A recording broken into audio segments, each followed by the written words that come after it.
Hello, my dear students. Happy to see you.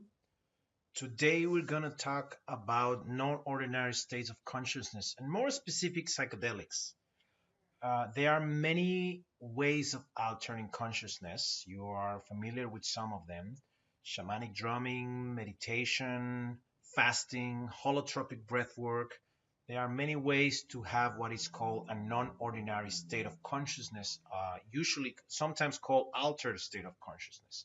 We change from altered to non-ordinary state of consciousness because altered had a presupposition that this consciousness that we have usually was better, and the other ones were altered or not good. Non-ordinary state of consciousness is better, but again, some saying, well, this for some people, some traditions, when profs start using that term, say, well, this is ordinary for us. This is nothing extraordinary. So now a term that is being used a lot is expanded states of consciousness, but we're going to keep using non-ordinary for general terms. So anyway, for this class, more than talk about all those states of consciousness, I'm going to focus in psychedelics. The reason for that is that it's an area that I think is important for you to know about. It's an area that in the last few years, it's always been around, literally since the beginning of time. But in the last few years has grown a lot of interest, to the point that, as you know, CIS has a certificate program of psychedelic psychotherapy. And some of you may be aware that MAPS is working to get MDMA legalized for the use of PTSD and so on and so forth. So we're going to focus on non-ordinary state of consciousness. And before we go any further, I want to show you this video that I think you're going to like. What if most of what you've been told in the media about psychedelics is wrong? Have we been misled about the medicinal properties of psychedelics, just like we were misled about medicinal marijuana? More than 40 years ago, governments worldwide made psychedelics illegal, calling them dangerous drugs. But the most dangerous drugs on Earth are alcohol and nicotine, and both are legal. The law is not based on science. For thousands of years, native cultures have used psychedelics not as drugs, but as medicines. And science is on their side. Numerous studies show that psychedelics are not neurotoxic. They're non-addictive, and they have the power to cure even the most stubborn cases of anxiety, depression, addiction, and post-traumatic stress disorder. When people with treatment-resistant PTSD were given the psychedelic MDMA combined with psychotherapy, 83% were cured. Compare that to just 25% with psychotherapy alone. With 22 veterans a day committing suicide in the US, it's vital this medicine is made available to the public. The caffeine in your coffee is more toxic on your body than psilocybin mushrooms. The science shows these non-addictive substances actually slow down activity in areas of the brain overactive in people with depression.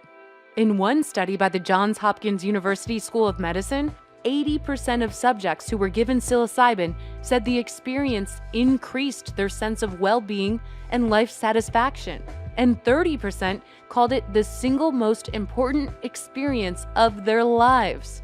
Psilocybin has cured anxiety, depression, cluster headaches, and smoking addictions. One study from the University of Southern Florida found psilocybin may even lead to neurogenesis, or the regrowth of brain cells. In the 1950s, doctors in Canada used LSD to cure alcoholism, with a 45% success rate.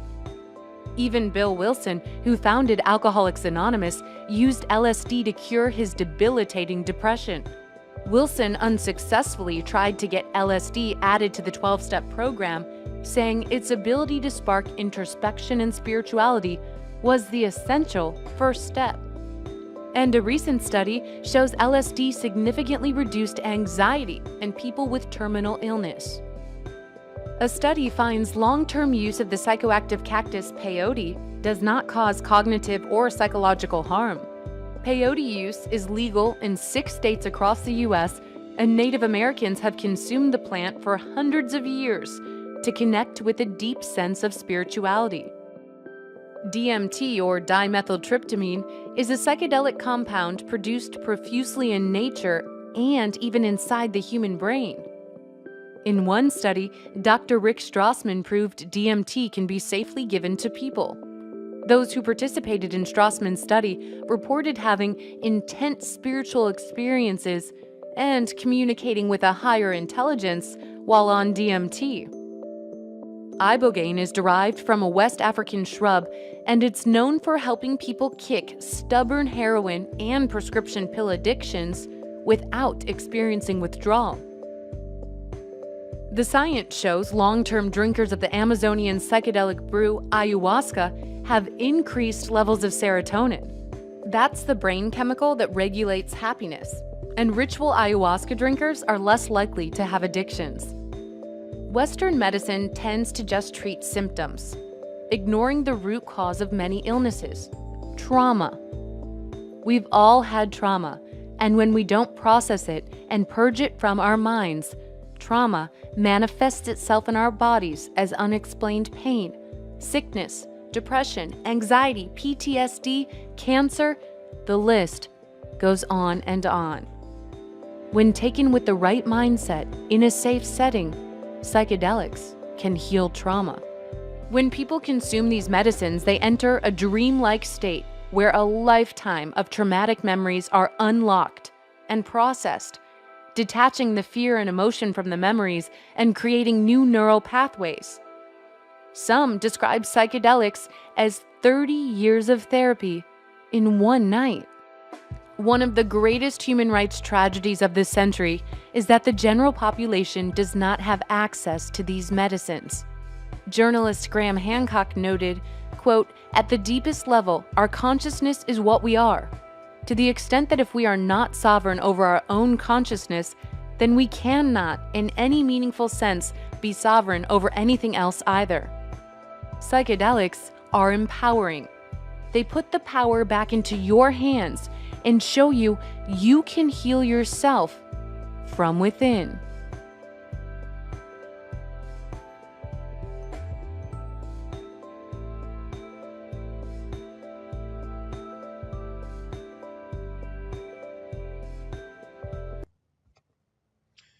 You see, I'm trying to get fancy here with you, so I hope it works. So, again, I want to begin by saying that CIS does not endorse or recommends you the use of any psychedelic substance that is illegal, and most psychedelics at this point are still legal. However, the reason why I want to bring them about, besides the changes I already talked about, is as the video showed, because they're important healing principles. Psychedelics can definitely help us to access deeper layers of the psyche. Freud used to say that dreams was the royal road to the unconscious. Many people are saying now that psychedelics are that royal road to the unconscious. Psychedelics have proven, and I'll make some clarifications in a moment, but in general, psychedelics have proven to be able to heal some emotional and psychosomatic wounding or disorders, and even to help opening up the dimension of the evolution of consciousness. So there's something to be said about psychedelics. Now, of course, we have to face the fact that psychedelics are considered drugs. Not only drugs, they're in what is called legally Schedule 1, which means drugs that have no potential benefit, and they're not even allowed for research purposes right now. That is changing again, but that's the current situation.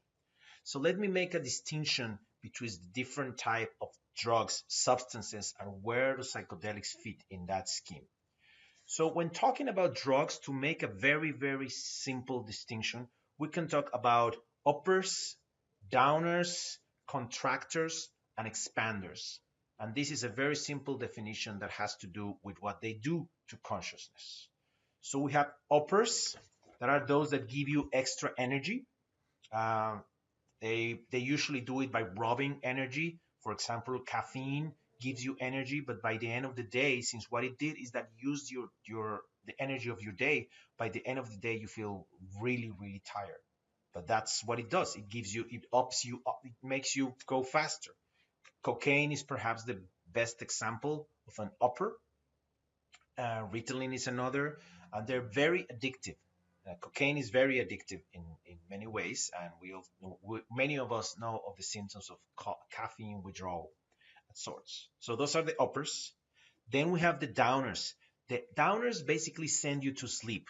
What they do is that they reduce your sensitivity and helps us escape pain, and sometimes even escape life.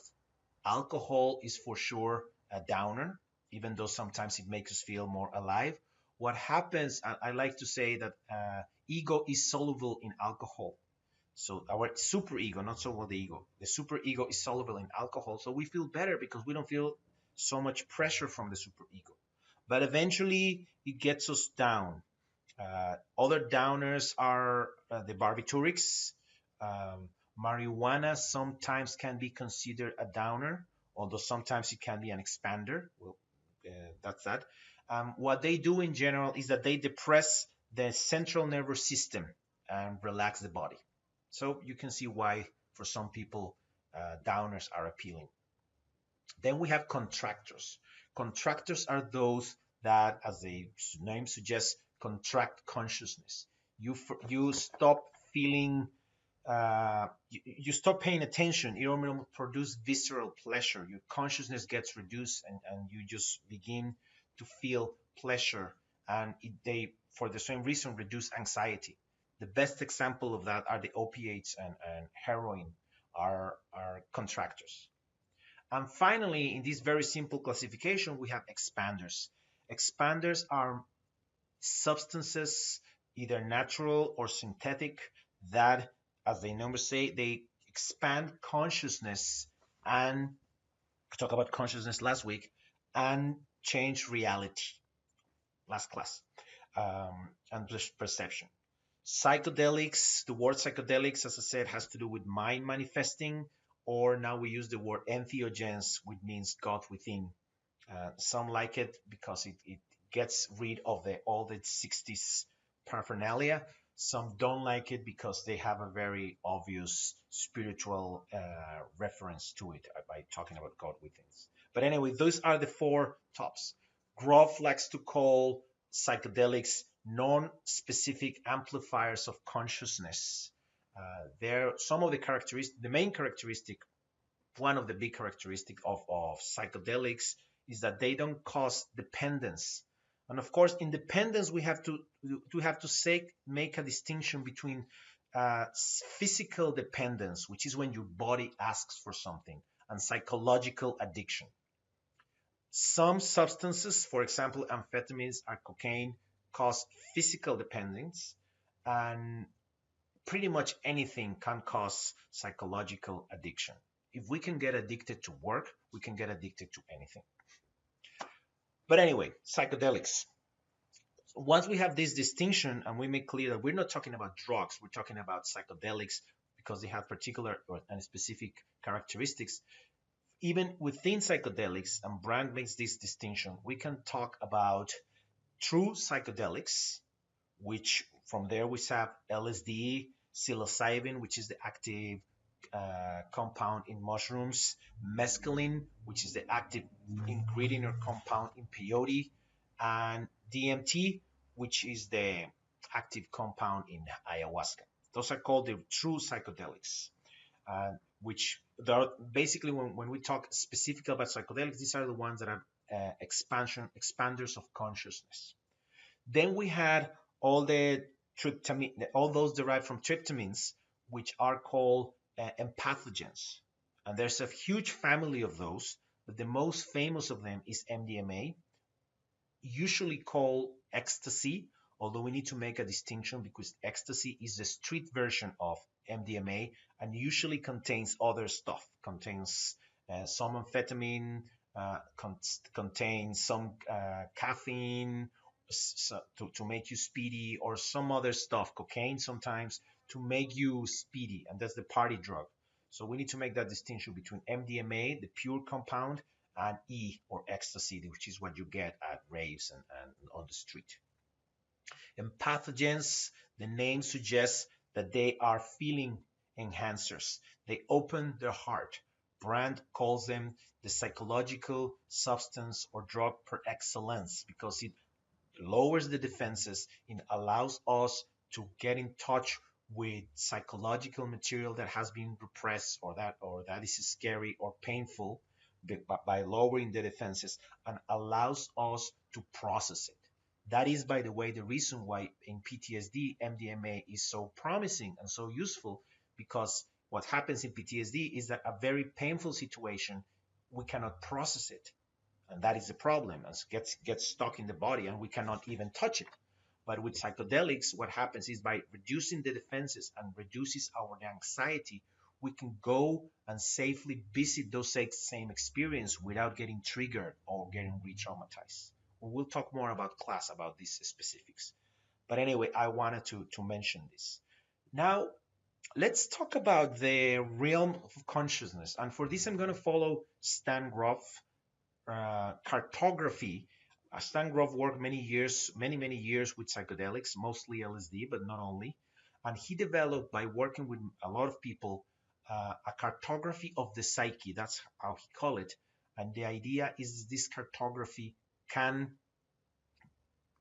help us understand how psychedelics work. So let me see if I can pull that image up for you. So you see, I'm really showing off today. So this is Grof's cartography, and Grof discovered that when working with psychedelics, there were various realms, and you can see here the first level is the abstract anesthetic, which usually is the one that we feel connect when a psychedelic, especially a true psychedelic, is administered, somebody eats it. The first stage is the aesthetic. That's the when people get like groovy and they get like, oh my God, and they see colors and they can spend an hour just looking at a carpet or a table or their hands because it's aesthetic. It's about perception. It's about the first layer of reality. Our consciousness is being expanded at the first layer of reality. When we work beyond that, we deal with the Freud ego in a way, the psychodynamic and the unconscious. Here we find personal memories. We're over here. We find personal memories and coexes. We'll talk about coexes in class. But let's say that the second realm of the cartography is the psychodynamic realm. The third realm, and this is one of Grof's contribution to the field, is the perinatal. Grof believes that a lot of our issues, personality issues, are directly connected with our birth experience.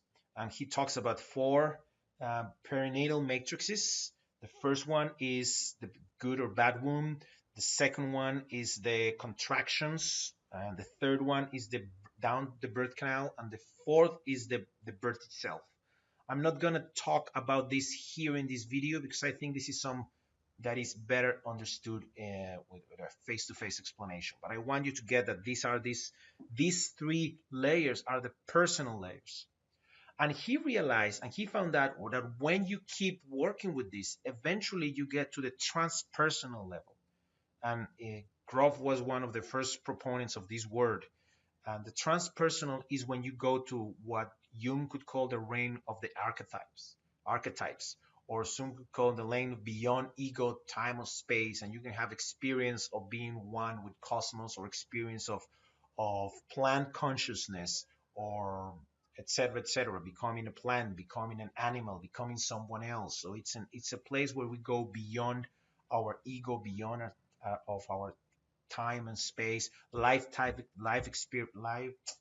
previous life experience happened in this transpersonal level, and Grof thought that what makes psychedelics was really interesting was that first that we can heal our psychodynamic aspects, we can work with our perinatal situation, and we can have access to the transpersonal. And all of these aspects are part of the psyche. So what you're seeing here, this is a photograph, if you may, or diagram, or a map of your psyche, of my psyche. We all have all these layers. And what psychedelics do is that it helps us access each one of this. Psychotherapy without psychedelics help us deal with definitely the first one and works a little bit with this one, but it gets very difficult to access the perinatal and access the transpersonal. But again, we'll talk more about this in class. When working with psychedelics, and remember, this is just an introduction. I want to say that you have to know how to do this. And I'm going to talk about three parts of this. It is important to know um, who are you working with and find a guide that knows how to do this work. It is important that you prepare for what I call a journey or an experience. And it's important that you integrate this experience into your life. And let me talk very briefly about each one of these.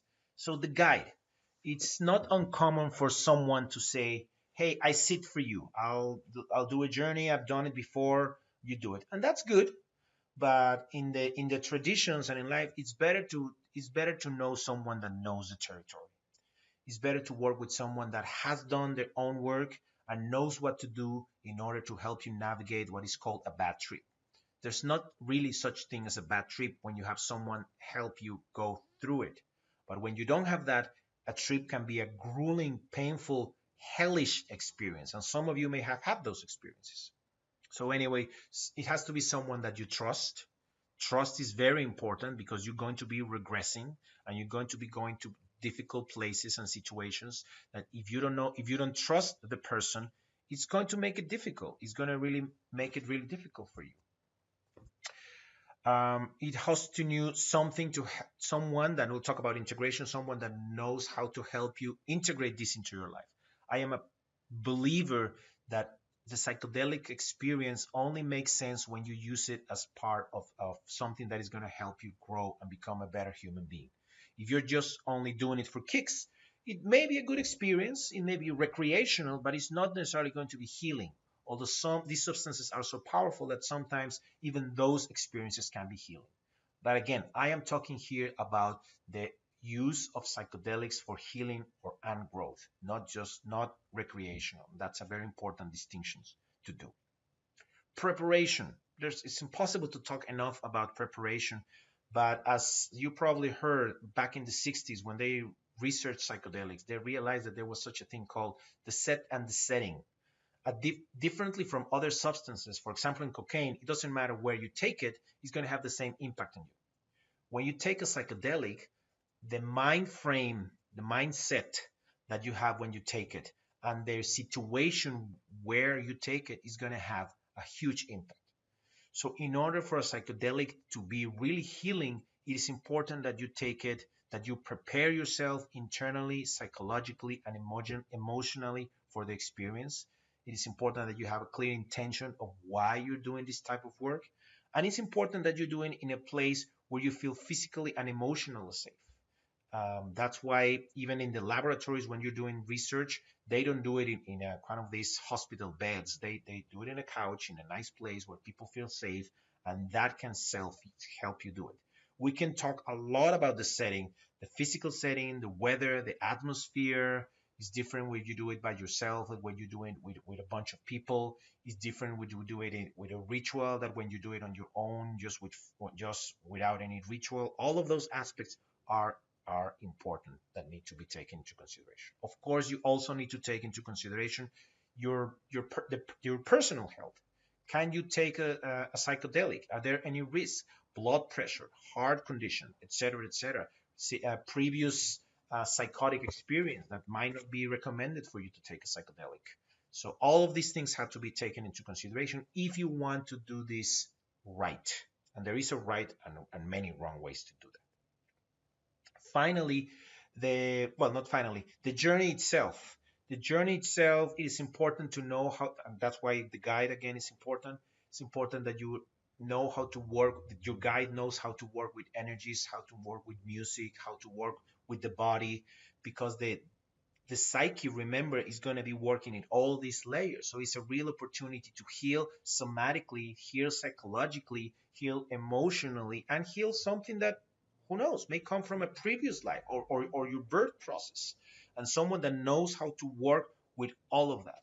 Someone that is able to help you navigate higher realms of consciousness, spiritual consciousness, right? What happens when you meet the archetypes? What happens if you meet the trickster or the devil, for that matter? Someone that is going to help you meet with that. Whether you think that you're actually meeting them as archetypes or their projections from within, for me, is not that relevant, but someone that is able to work with you at those different levels. And finally, the integration. In my opinion, as I say, there is no point in journeying if you're not going to bring it back to your life. There's something that I've explained to many people over the years, is this idea that imagine that you go to the Himalayas, right? And you climb the highest peak and you find the guru there and you ask the guru, tell me what do I need to be happy? And then guru gives you the answer, right? And then you come back and a friend asks you, say, how is that going? How are you doing? You say, too difficult. It's a waste opportunity. So the point here is that in using psychedelics, you want to be taking the medicine respectfully and use it to change your life, to improve your life, to heal your life. So integration of the experience is very important. What changed? What are you bringing back from this experience? How is this experience going to change your life? I do a lot of work with people that have gone through those experiences, and this is something that I ask you. They come to me and tell me, oh, I've done so many ayahuasca journeys or LSD or mushrooms or whatever. And the first question that I ask them, how has that changed your life? And they say, well, that was a very cool experience. Well, that's not enough. It's good. I have no problem with that. But again, if you want to have a good, cool experience, go to Disneyland. If you want to heal, if you want to grow, you may want to explore these substances. It's a different way of looking at it. Another thing that we may have, I want to have a discussion in class, is whether psychedelics produce mystical experiences. There's been a lot of debate about this. Many years ago, there was this whole article, I think it was Time magazine, Spirituality in a Pill. And of course, practitioners of spiritual traditions, they argued that no, they don't produce mystical experience because you need to go through a process. You need to go to a tradition in order to get to that place. There's been a lot of discussion about it, and I would love to hear experiences that you may have about it. You may have read about it. Uh, One way of understanding, I don't know if it was Campbell or someone else, said that the the person that the mystic swims in the sea of consciousness, and the person that takes a psychedelic is thrown there without knowing how to swim. I think it's a useful distinction. So we may be talking about the same waters of consciousness, but the experience may be completely different depending of what is your preparation, what is your background, and that's the value of spiritual tradition. Lastly, I want to just mention briefly some of the limitations of psychedelics. Some of the first limitation is this idea that's called state-dependent learning. So you only have access to these states while in the psychedelic.